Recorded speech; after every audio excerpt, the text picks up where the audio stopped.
नमस्कार दोस्तों, मैं विनय दुबे मुंबई से।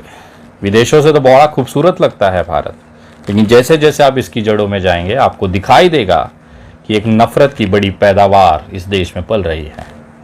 उन्हें उदयपुर में तो इंसाफ चाहिए, लेकिन लखीमपुर खीरी में चुप हो जाएंगे, क्योंकि जो टेनी है उनका जीजा है, वहाँ आवाज़ नहीं आएगी, अपने जीजा के खिलाफ नहीं जाएंगे। लेकिन उदयपुर में पूरा इंसाफ चाहिए। क्या हुआ? उदयपुर में जिसकी हत्या की गई वो इंसान भारतीय जनता पार्टी का समर्थक या कार्यकर्ता बोल लीजिए। जिस औरत की वजह से यह हत्या हुई वो भारतीय जनता पार्टी की प्रवक्ता। जिस नीच बंदे ने यह हत्या की वो भारतीय जनता पार्टी का कार्यकर्ता। और इस सब को लेकर जो आंदोलन कर रहे हैं वो भारतीय जनता पार्टी के समर्थक। मतलब जहर भी ये घोलें, अपने कार्यकर्ताओं की हत्या भी ये करें अपने ही कार्यकर्ता से, और इसके विरोध में आंदोलन भी करें। हत्या तो सिर्फ कन्हैया लाल की नहीं हुई थी ना। मैं लिस्ट देता हूं आपको, जरा सुनिएगा कि कितनी हत्याएं हुई और उस पर क्या रिएक्शन मिला। मोहसिन शेख पुणे में 2014 में हत्या कर दी गई। अखलाक दादरी में मार दिया गया 2015 को। पहलू खान को राजस्थान में मार दिया गया 2017 को। अफराजुल को आगरा में शंभू रेगर ने मारा था, जिसको लेकर कंधे पे बिठा के शोभा यात्रा निकाली गई। उसको हिंदू हृदय सम्राट बना दिया गया। उसको इतना बड़ा पिक्चर बना दिया गया कि बहुत बड़ा तीर मार के ये बंदा आया है, बहुत बड़ा नाम कर दिया इसने। एक अकेले आदमी को मार के जला दिया। रकबर को राजस्थान 2018 में, तबरेज अंसारी झारखंड में पेड़ से बांधकर इसको मॉब लिंचिंग किया गया। सोचे कितनी बहादुरी का काम है ना। एक 25-26 साल के लड़के को पहले बुरी तरह 10-15 लोग मिलके मारे, फिर उसको झाड़ से बांधे, फिर डंडे से जो भी जिससे भी हुआ उससे मार मार के उसकी हत्या कर दें और दिखाएं हमने बहुत बहादुरी का काम किया है, हमने अपने धर्म को बहुत बड़ा तोहफा दे दिया एक मुस्लिम की हत्या करके। वाह, क्या मानसिकता है। वाह, 25-25 लोग मिलके एक एक को मारे और अपने आप को वीर घोषित करे। अरबाज को कर्नाटका में मार दिया गया 2021 में। आसिफ खान को मेवात 2021 में। समीर चौधरी को शामली यूपी में 2021 को। मोहम्मद अजान इमरान को बिहार 2021 में। दिलशाद हुसैन को गोरखपुर यूपी 2022 में। राहुल खान को हरियाणा 2021। आलम रिजवी बिहार 2022। बहुत लंबी लिस्ट है मेरे भाई। आप लोग कहते हैं विनय दुबे से मुस्लिमों के लिए आवाज उठाता है, तो आप उठा लीजिए, मैं चुप हो जाता हूं। आप नहीं उठा रहे, इसके लिए विनय दुबे की मजबूरी है आवाज उठाना, क्योंकि देश हिंदुस्तान है। यहां पे जब हम शपथ लेते हैं तो एक भारतीय के नाते लेते हैं। यहां पर हर इंसान एक भारतीय है, ना कि हिंदू, मुस्लिम, ब्राह्मण, दलित, बौद्ध। यहां पर हर एक इंसान इंडियन है, भारतीय है।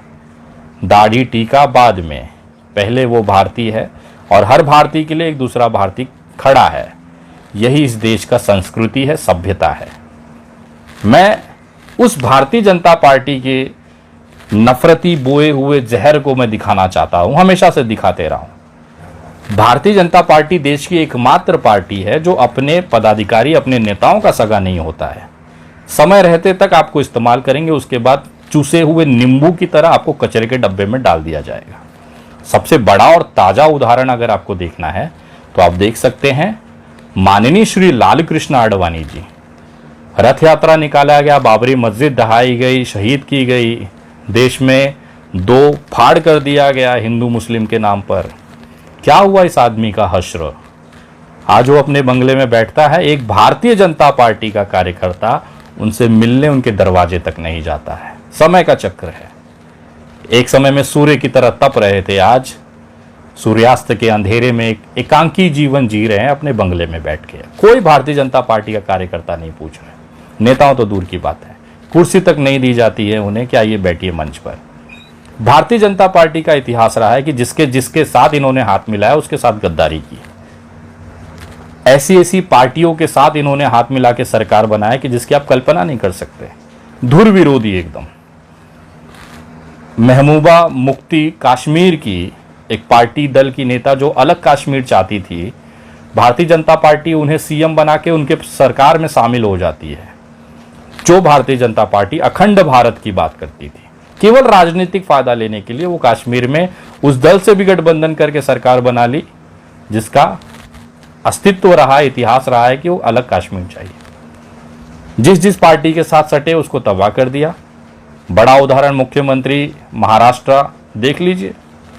शिवसेना महाराष्ट्र की सबसे बड़ी राजनीतिक हैसियत रखने वाली पार्टी, 30 साल भारतीय जनता पार्टी ने उसके आस्तीन में बसा, महाराष्ट्र का दूध पिया और आखिर में इसी शिवसेना को डस लिया। क्यों डसा? क्योंकि सत्ता चाहिए। सभी के अंदर एक लालच, एक मोह, एक माया होती है। भारतीय जनता पार्टी केवल टेम्परेरी तौर पर उसे इस्तेमाल करती है, फिर उसका लाल कृष्ण आडवाणी कर दिया जाता है। मैं महाराष्ट्र के नवनिर्वाचित कुछ दिनों के मुख्यमंत्री श्री एकनाथ शिंदे जी को बहुत सारी राजनीतिक समाप्ति की धन्यवाद देता हूं। जो 30 साल सरकार में रहकर, शिवसेना के साथ रहकर बड़ी हुई, ये उस शिवसेना की नहीं हुई। एकनाथ शिंदे जी ऐसी बीजेपी पे विश्वास करके आज मुख्यमंत्री हैं। अगले कुछ दिनों में सरकार गिर जाएगी, फिर यही भारतीय जनता पार्टी एकनाथ शिंदे का वो हश्र करेगी जो आज महबूबा मुफ्ती और उद्धव ठाकरे का है। क्योंकि सगे तो हो नहीं सकते ना किसी के, इनके रगों में है, इनकी विचारधारा। एक्चुअली लड़ाई जो देश में हो रही है ना, वो भारतीय जनता पार्टी की गंदी विचारधारा और भारत से है। ये सीधी सीधी लड़ाई है। उसके लिए चाहे कितने भी उदयपुर कांड किए जाए, कितना भी बंगाल में अपने कार्यकर्ताओं को फांसी पे लटकाकर अपने ही कार्यकर्ता द्वारा हत्या कर दी जाए, उसके लिए चाहे किसी भी राजनीतिक दल का सर्वनाश कर दिया जाए, यही वो करती है। धीरे धीरे स्लो पॉइजन धीरे धीरे आपके रगों में डालेगी और आपका सत्यानाश कर देगी। यही हालत कार्यकर्ताओं का भी है। जिस दिन आपकी उपयोगिता, आपका काम खत्म, उस दिन आपको उठा के लाल कृष्ण आडवाणी बना दिया जाए। मैं विनय दुबे लगातार इस मुद्दे पे आप लोगों को जगाते रहा हूँ। हो सकता है आपके लिए मैं बुरा हूँ, हो सकता है आप मुझे प्यार देते हो, पसंद करते हो, लेकिन मेरा जो काम एक नागरिक के नाते है, आपको वास्तविकता से दिखाना है। एकनाथ शिंदे गुट ने जिस तरह से महाराष्ट्र में मुख्यमंत्री पद हासिल किया, बहुत बड़े गर्व की बात नहीं है। मर्द होते, रिजाइन करते, वापस चुनाव लड़ते, बहुमत लेते, सरकार बनाते, मुख्यमंत्री बनते, तो विनय दुबे भी आपको अपना मुख्यमंत्री मानता, भले आप भारतीय जनता पार्टी के टिकट पे ही क्यों ना होते। लेकिन जिस तरह से एकनाथ शिंदे गुट को ये लग रहा होगा कि उनका भविष्य बहुत शानदार हो गया है, बस एक चुनाव करवा लीजिए। एकनाथ शिंदे जी को खुला निवेदन है कि अगर आपको अपने बहुमत पे इतना ही विश्वास है, आपको लग रहा है जनता इतना ही साथ है, तो भंग करके विधानसभा चुनाव में आ जाइए। सारी पार्टियों को निवेदन है। आपको लग रहा है ना कि आपके जो 39, 50, 70 विधायक आपके साथ है ना, उसमें से 10 भी अगर वापस जीत के आ गए, मैं सैल्यूट करूंगा और आपसे सबसे बड़ा गुलदस्ता लेके आपका स्वागत करूंगा। भले आप मुख्यमंत्री रहें चाहे ना रहें, लेकिन इस तरह से चोरी कर कर, इस तरह से दगाबाजी कर कर, इस तरह से महाराष्ट्र की जनता को धोखा देकर अगर आप मुख्यमंत्री बने हैं तो माफ़ करिएगा, मैं विनय दुबे आपको अपना मुख्यमंत्री नहीं मानता। आने वाले समय में आपको राजनीतिक ऊंचाइयां गिराइयां के लिए बहुत सारी शुभकामनाएं।